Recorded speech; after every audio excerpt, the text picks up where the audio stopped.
வணக்கம். மூன் செய்திகளுக்காக முத்தமிழ் செல்வி. இன்றைய முதன்மை செய்திகள்.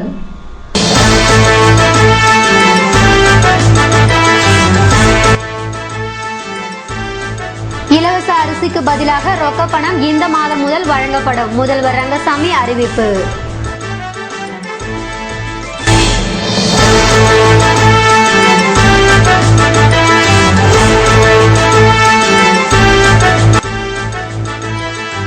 பிரெஞ்சு இந்திய புதுவை பிரதேச விடுதலை கால மக்கள் நல நற்பணி இயக்க நிர்வாகிகள் கூட்டம். சட்டமன்ற உறுப்பினர் விஸ்வேஸ்வரன் பங்கேற்பு.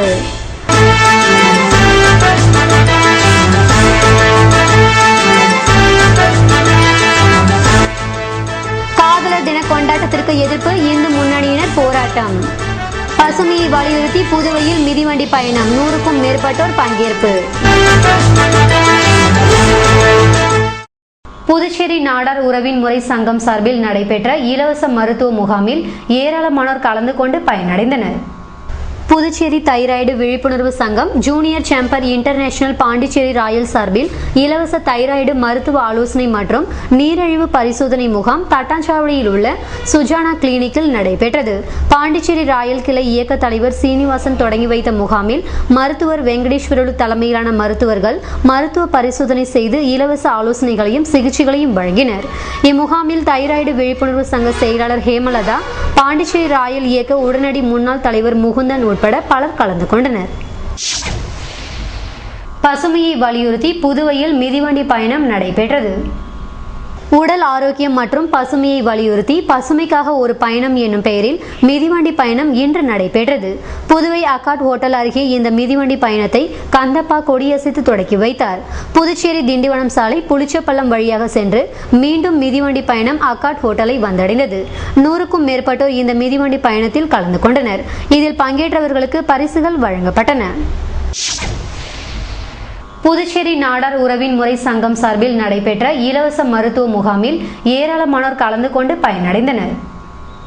புதுச்சேரி நாடார் உறவின் முறை சங்கம் மற்றும் பாண்டிச்சேரி சர்க்கரை நோய் மையம் இணைந்து இலவச சர்க்கரை நோய் விழிப்புணர்வு முகாமினை சித்தன்குடியில் உள்ள நாடார் உறவின் முறை சங்க கட்டிடத்தில் நடத்தினர்.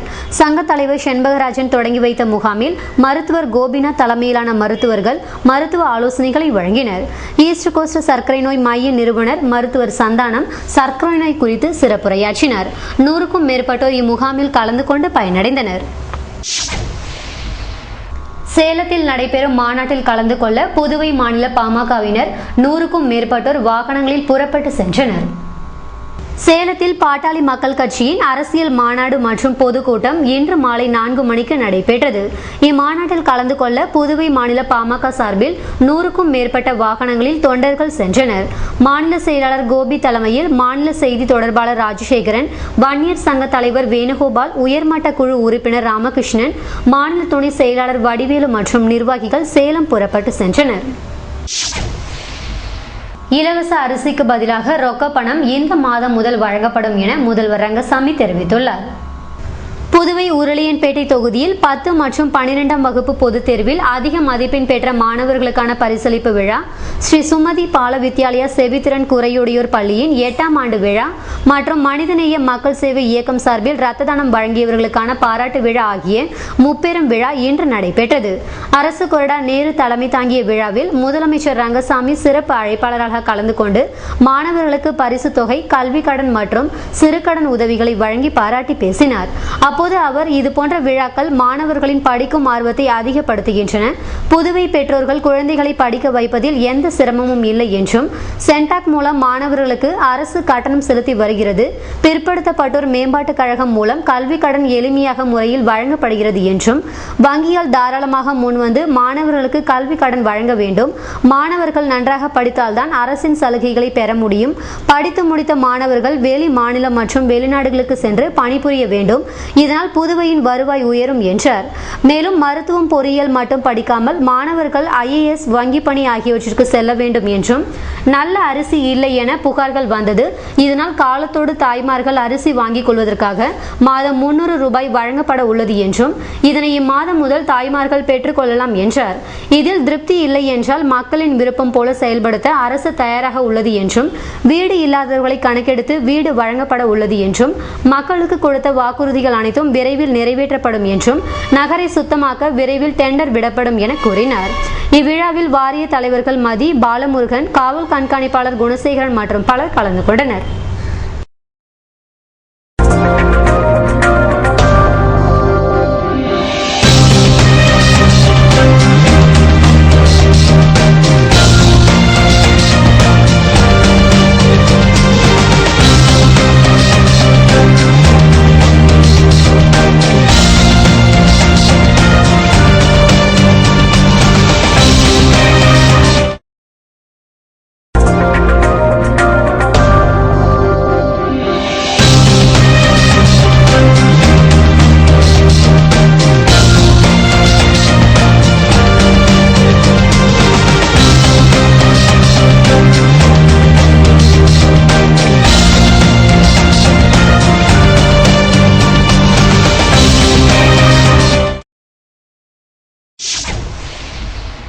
செய்திகள் தொடர்கின்றன. பிரெஞ்சு இந்திய புதுவை பிரதேச விடுதலை கால மக்கள் நல நற்பணி இயக்க கூட்டத்தில் கலந்து கொண்ட சட்டமன்ற உறுப்பினர் விஸ்வேஸ்வரன் புதிய நூலினை வெளியிட்டார். பிரெஞ்சு இந்திய புதுவை பிரதேச விடுதலை கால மக்கள் நல நற்பணி இயக்கத்தின் நிர்வாகிகள் ஆலோசனை கூட்டம் புதுவை சின்ன சுப்ராய பிள்ளை வீதியில் உள்ள பிளஸ் இன் ஓட்டலில் நடைபெற்றது. பிரெஞ்சு இந்திய விடுதலை ஒப்பந்தம், புதுவையின் பிரெஞ்சு ஆட்சி, கலாச்சாரம் குறித்து ஹரிவீரன், வீர மதுரகவி, வீரமுத்து ஆகியோர் சிறப்புரையாற்றினர். இக்கூட்டத்தில் நவம்பர் 1 வேற்றையில் என் தந்தை சிவராஜின் பங்கு என்ற புத்தகத்தை சிறப்பு அழைப்பாளர்களாக கலந்து கொண்ட சட்டமன்ற உறுப்பினர் விஸ்வேஸ்வரன் வெளியிட அதனை ஜெயலட்சுமி மாணிக்கராஜ் பெற்றுக் கொண்டார். பிரெஞ்சு இந்திய மக்கள் நல இயக்க நிர்வாகிகள் இதில் கலந்து கொண்டனர். காங்கிரஸ் கட்சி தனது எதிர்க்கட்சி அந்தஸ்தை இழந்துள்ளது என சட்டமன்ற உறுப்பினர் அன்பழகன் குற்றம் சாட்டியுள்ளார். அதிமுக சட்டமன்ற உறுப்பினர் அன்பழகன் செய்தியாளர்களுக்கு பேட்டியளித்தார்.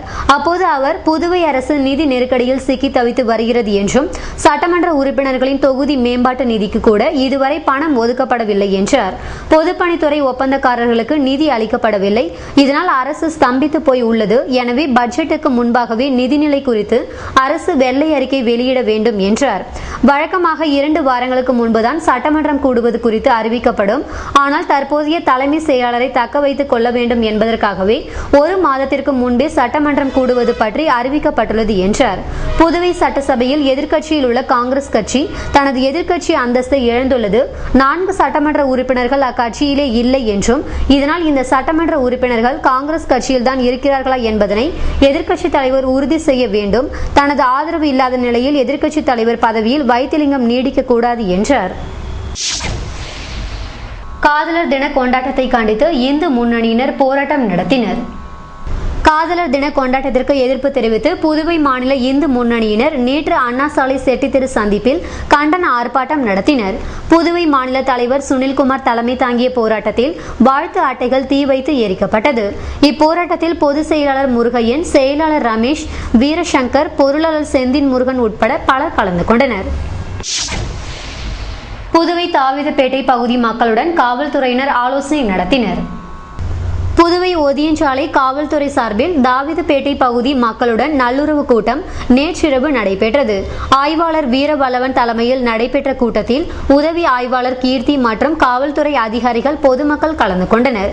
இக்கூட்டத்தில் சந்தேகப்படும்படியான நபர்கள் குறித்து காவல்துறைக்கு தகவல் தெரிவித்து காவல்துறையினருடன் ஒத்துழைக்கும்படி வலியுறுத்தப்பட்டது.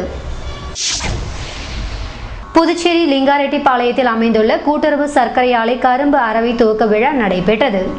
புதுச்சேரி லிங்காரெட்டிப்பாளையத்தில் அமைந்துள்ள புதுச்சேரி கூட்டுறவு சர்க்கரை ஆலையில் 2014-15 கரும்பு அரவை துவங்கும் விழா ஞாயிற்றுக்கிழமை காலை முதலமைச்சர் ரங்கசாமி தலைமையில் சபாநாயகர் செல்வம் முன்னிலையில் நடைபெற்றது.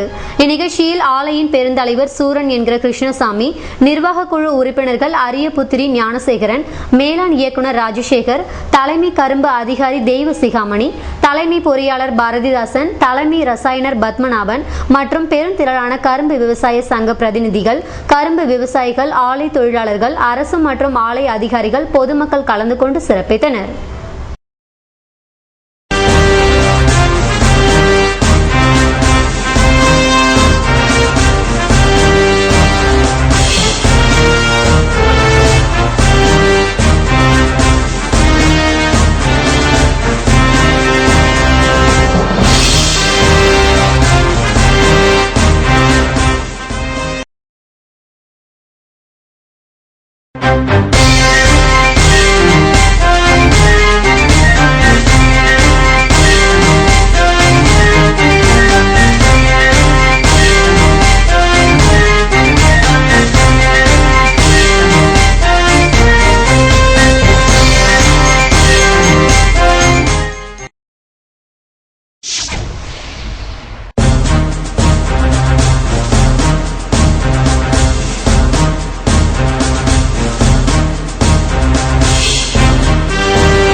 புதுவையில் இன்றைய வெப்பநிலை அதிகபட்சமாக 29 டிகிரி செல்சியஸாக பதிவானது. நாளைய வானிலை 30 டிகிரி செல்சியஸாக காணப்படுவதுடன் இரவில் கடும் குளிருக்கு வாய்ப்பிருப்பதாக வானிலை மையம் தெரிவித்துள்ளது. புதுவை கடற்கரையிலிருந்து சுமார் 50 கிலோமீட்டர் தூரம் வரை இன்று 3 அடியாக காணப்பட்ட கடல் அலை உயரம் நாளை 2 அடியாக காணப்படும் என்றும் தென்மேற்கு திசையிலிருந்து 21 கிலோமீட்டர் வேகத்தில் காற்று வீசும் என்று சென்னை வானிலை மையம் தெரிவித்துள்ளது.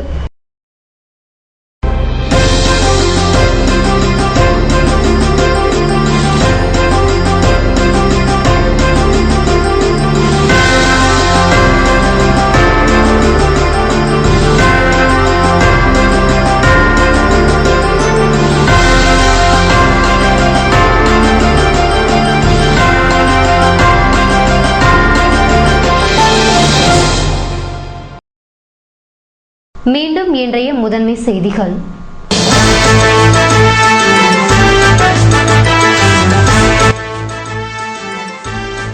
இலவச அரிசிக்கு பதிலாக ரொக்க பணம் இந்த மாதம் முதல் வழங்கப்படும். முதல்வர் ரங்கசாமி அறிவிப்பு.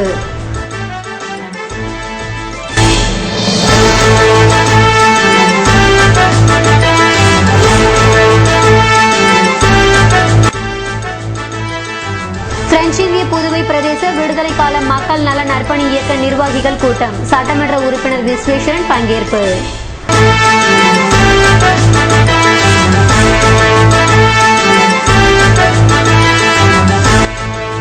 காதலர் தின கொண்டாட்டத்திற்கு எதிர்ப்பு இந்து முன்னணியினர் போராட்டம்.